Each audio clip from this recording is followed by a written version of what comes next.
अस्सलाम वालेकुम जी। चंद दिन पहले मोहसिन नकवी साहब जनाब वफाकी वज़ीर दाखिला ने आकर हमें ये बताया कि ये निज़ाम कोलैप्स कर चुका है, फ़ेल हो चुका है। जितना इस पर हुकूमत को घबराना चाहिए था, मेरे लिए हैरानकुन ये था कि उतना हुकूमत नहीं घबराई। टाउट साफ़ी लेकिन काबर के। टाउट साफ़ी भागना शुरू हो गए, इधर-उधर भागना शुरू हो गए।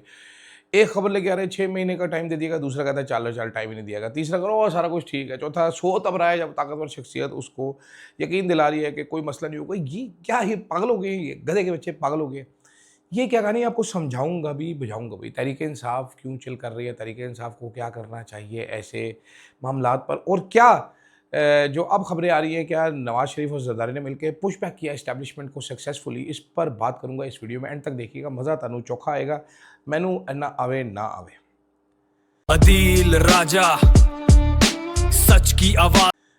मैं हूं अदील राजा, आप देख रहे हैं मेरा यूट्यूब चैनल। सब्सक्राइब ज़रूर कीजिए, फीडबैक अपना ज़रूर दीजिएगा। जनाबे वाला मोहसिन नकवी के इस इंकशाफ के बाद के निज़ाम कोलैप्स कर गया, टाउट साफ़ियों की दौड़े लग गई।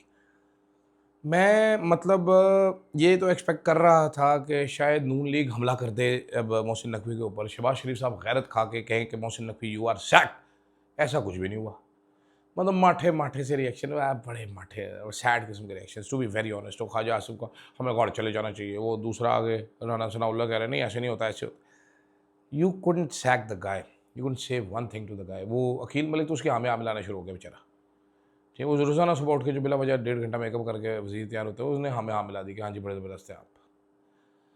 तो मुझे हैरत ही होगी, मैंने कहा यार वैसे अल्लाह की कसम इतने भी बुरे हालात किसी शहबाज शरीफ से बोला ही नहीं गया। अपना वज़ीर, ऊपर से अलीम खान निकल के आ गया, अलीम खान ख्वाजा की बिस्तियाँ कर रहा है। वो अलीम खान बोल रहा है, ख्वाजा अलीम खान पे बोल गया, मोहसिन नकवी पे कुछ कह नहीं सकता था। उधर से अलीम खान ने अपना शुएब सदीकी छोड़ दिया, उसने ख्वाजा की लाप आगे रख दी। तो ये चुप करके बैठे हुए हैं सारे वज़ीर साहिबान। लेकिन जो आपका अल्लाह भला करे साफ़ी हैं, वो पागल हो गए। वो इधर उधर भाग रहे हैं, टकरे मार रहे हैं, एक दूसरे को लिटा लिया उन्होंने। ओए तू झूठ बोल रहा है, 6 महीने दिन झापड़ मार दूंगा तेरे मुंह पे। उधर अंसार बासी कह रहा है असली खबर मेरे पास है, कुछ नहीं होने जा रहा है, शहबाज शरीफ हमारा साथ है, हम उसको कुछ नहीं होने देंगे। अब शार आलम कह रहा है जब तक उसको ताकतवर शख्सियत ने कहा है तू सो जा यार कुछ नहीं होता, तब वो सोया नहीं, तो जागता रहा बेचारा रात को 1 बजे तक। ये हमारी साफत का हाल हो गया। वो जो ये रजीम रैट्स जो है ना जितने भी, ये अब इनमें खलबली मची हुई है। चूहे होते हैं ढेर सारे चूहे, उनमें फेंकते ना, खिड़की लगाते हैं तो वो कहीं इधर भाग रहे हैं, वो इधर भाग रहे हैं। समझ नहीं आ रही जी। वो मंसूर अली खान कह रहे हैं जी, ये मेरा दोस्त है मंसूर, आई लाइक मंसूर। मंसूर कह रहे हैं जी कि 6 महीने का टाइम दिया गया and I agree with him. मैं उसकी वजह भी आपको आगे चल के समझाता हूँ। उस पर मुनीब आ गया, ऐसे कैसे दे दिए 6 महीने का टाइम, पागल तो नहीं हो गया मंसूर तुम? हैं, 6 महीने का टाइम क्यों देंगे भाई? शहबाज शरीफ ही रहेगा हमेशा, इनकी तो दोस्ती बहुत अच्छी है। ऊपर से अंसार बासी आ गया, अरे मेरी इत्तला के मुताबिक तो कुछ नहीं हुआ। मैंने एक बंदे को फ़ोन किया, उसने कहा क्या हो गया है सर, आराम करें। अच्छा, ओके, कोई भी लड़ने के मूड में नहीं है मंसूर, कोई 6 महीने का टाइम नहीं है, सुकून से सब कुछ होगा। और शार आलम, सर ये क्या हो रहा है, मेरा महबूब कायद एक दो फिर सर तड़ी पार होने लगा। अरे नहीं नहीं अब सारे सो जा, अब सारा हमें बता रहा है। मैंने बात की ताकतवर शख्सियत से, उसने कहा सो जाओ, तो अब मैं भी सो जाऊंगा, तुम भी सो जाओ सालो। ये साफियों के काम हो रहे भाई, तुम ये कौन सी साफत है? ये मुझे ज़रा कोई बंदा समझाइए, ये क्या कर रहे हैं ये गधे? And why are they doing what they are doing? I have no idea what is happening and why are they doing this. आप एब्सोल्यूट नो आइडिया भाई। आप कैलकुलेट करें चीज़ों को, फेस पे भी कर लें, बाद में भी कर लें, आपको नजर आ जाएगा। एक ये भी एक तासुर आता है कि जनाब क्योंकि इन्होंने जरदारी और नवाज शरीफ ने सक्सेसफुली फील्ड मार्शल साहब को, एस्टेब्लिशमेंट को पुश बैक कर लिया, ऐसा रिएक्शन लिया। उन्होंने कहा हो अगर आपने सूबे बनाएंगे तो हम तो उन सूबों में जाएंगे ही नहीं, है हम उन सूबों का नाम माल्टा रख देंगे, हम उन सूबों में घास भी नहीं उगने देंगे। तो इसलिए एस्टेब्लिशमेंट पीछे हो गई। उन्होंने कहा नहीं यार, अच्छा ठीक है, नहीं बनाते सूबे। अब अंसार बता दो इनको यार सूबे नहीं बनाए। अब सार तुम भी बता दो यार सूबे नहीं बनाने। हैकल जैकल की तरह अंसार और अबसार को बताया कि सूबे नहीं बनाने, और सारे हंसी खुशी रहने लगे। It doesn't happen like this, it is not like this. समझ रहे हैं ना मेरी बात? This is not how it goes. Mohsin Naqvi आपके ख्याल में वो अपनी मर्ज़ी से उसको, क्योंकि रात को उसने छोले खाए थे, उसको गैस हुई थी, गैस उसके दिमाग को चढ़ी, वो तकरीर करने आ गया और तकरीर में उसने अंट शंट बोल दिया। ऐसे तो नहीं होता, इट वॉज प्लान्ड। और मैं आपको पहले बता चुका हूँ कैसे प्लान था ये मोहसिन नकवी साहब की जानिब से, उनके स्टाफ की जानिब से। ये बताया गया था कि आज वो अहम तकरीर करने वाले हैं और DGI साहब का इवेंट एक कैंसिल हुआ था उसकी वजह से, और DGI साहब ने अगले दिन आके उस तकरीर को एंडोर्स किया था। जो साहिबान ये बता रहे हैं कि मोहसिन नकवी साहब जज्बाती होकर कुछ ज़्यादा बोल गए, वो ISPR साहब की तकरीर देख लें, वो भी जज्बाती होकर ISPR ज़्यादा बोल गया। सो इट वॉज नॉट जज्बाती, पहली चीज़ ये है, इट वॉज प्लान्ड।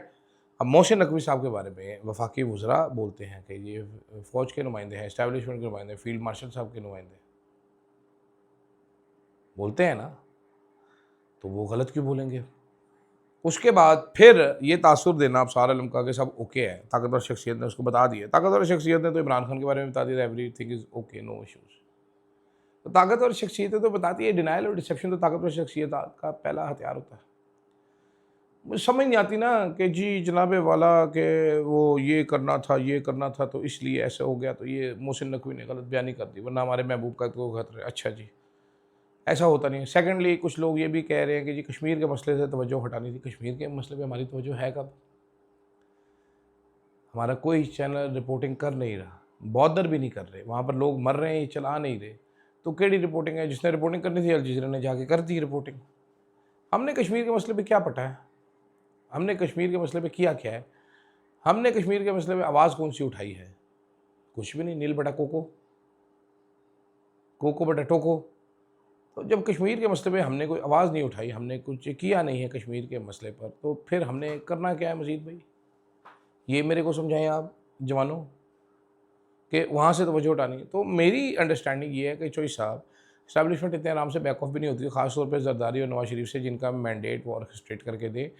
जो कहते हैं ना घर दे बच्चों के दंद गिरे होंगे, तो उनको पता है इनकी कितनी औकात है, क्या लेवल है इनका। वो इतने आराम से नहीं, ये बच्चे नहीं, कच्ची गोलियाँ नहीं खेली हुई इन्होंने, जिन्होंने इतना बड़ा ये षड्यंत्र रचाया है ना, उनको सब पता होता है। तो इस कड़मस में से भी वो निकाल लेते सौदा अपना। तो जनाब अंसार बासी की बात माने नवाज शरीफ साहब, मरीम नवाज साहिबा, या माने आप अबसार की, गेम तो आपकी अब बजेगी। वो जैसे अंदाज़ अपना अपना में होता है तेजा, ठीक है, तेजा, और दूसरा होता है रॉबर्टो। कहता है तेरा गेम बजाना पड़ेगा रे, तो गेम तो बजाना पड़ेगा, इनका गेम तो बजेगी इनकी, ठीक है, क्योंकि क्राइम मास्टर गो की तरह मोहसिन नकवी साहब आए हैं, कुछ तो लेके जाएंगे, समझ रहे ना आप। दूसरी तरफ तहरीक इंसाफ बड़े स्मूथ वाटर्स में इस टाइम नज़र आ रही है, आराम से सुकून करिए। 5 तारीख को एहतजाज करना है। मेरा नहीं ख्याल कि अगर ये लॉन्ग टर्म मार्च का ऐलान ना करें, शॉर्ट ऑफ मार्च जो मर्जी करते रहें, मार्च का ऐलान करेंगे तो मसला होगा भाईजान, वहाँ से प्रॉब्लम हो सकती है। ये इनको खुद ही अपने गुल मिल के गिरने दें फ़िलहाल। और तहरीक इंसाफ अगर ऑन बोर्ड है तो मार्च का ऐलान करेगी और फिर इनका दमादम मस्त कलंदर हो जाएगा। एक चीज़ बड़ी क्लियर है, ये आप चाहे ची करें चाहे पी करें, this regime is gone if Shehbaz Sharif does not sack Mohsin Naqvi stage. तो अंसार अब्बासी और अबसार आलम जो नाम के दोनों टाउट सहाफ़ी आपको जो मर्ज़ी बताएं, this regime is as good as gone. ये खल्लास है, ये ख़त्म है, मेरी बात आप याद रखिएगा। इसका ये मतलब नहीं कि इमरान खान साहब बाहर आ जाएंगे, ये भी आप याद रखिएगा। इमरान खान साहब ने हाथ पकड़ाया होता है, इमरान खान ने पहले हाथ पकड़ाया होता है इस्टेब्लिशमेंट को, तो बड़ा अर्सा पहले ही जा चुके थे, क्योंकि इस्टेब्लिश एक चीज़ हो चुकी है कि शहबाज शरीफ साहब की आनियाँ और जानियाँ जैसी भी हों, शहबाज शरीफ साहब मईशत को स्टेबल नहीं कर सकते। शहबाज शरीफ साहब को स्टेट क्राफ्ट के बारे में कुछ नहीं पता, विच क्राफ्ट के बारे में मैं नहीं जानता, स्टेट क्राफ्ट के बारे में शहबाज शरीफ साहब कुछ भी नहीं जानते। अपनी जिम्मेदारी एब्रोगेट करके सब कुछ इस्टेब्लिशमेंट के कंधों पर डाल देना, ये कोई स्टेट क्राफ्ट नहीं होता, ये कोई सियासत भी नहीं होती। और इस्टेब्लिशमेंट ने हंसी खुशी वो जिम्मेदारी उठा ली और अब आके वो भी फड़फड़ा रहे हैं उस जाल में फंसे हुए, ये भी कोई सियाणापन नहीं होता। साथ साथ ये भी चीज़ क्लियर एज डे है कि सिस्टम आप जो मर्जी लेके आए, इस मुल्क को इस्टेब्लिशमेंट नहीं चला सकती। बेहतर यही है कि मुल्क जिन्होंने चलाना है उनके हवाले किया जाए। अवामी मैंडेट का एक दफ़ा एहतराम करके देखिए। मैं कहता हूँ आपको मज़ा ना आया तो पैसे वापस, अगले आपको पैसे भी ला के देंगे, सारी चीज़ें सेट करके देंगे, बट शर्त यह है कि अवामी मैंडेट का एहतराम किया जाए। मुझे दीजिएगा इजाज़त जनाब, अल्लाह हाफ़िज़। Yeah, truth on the mic.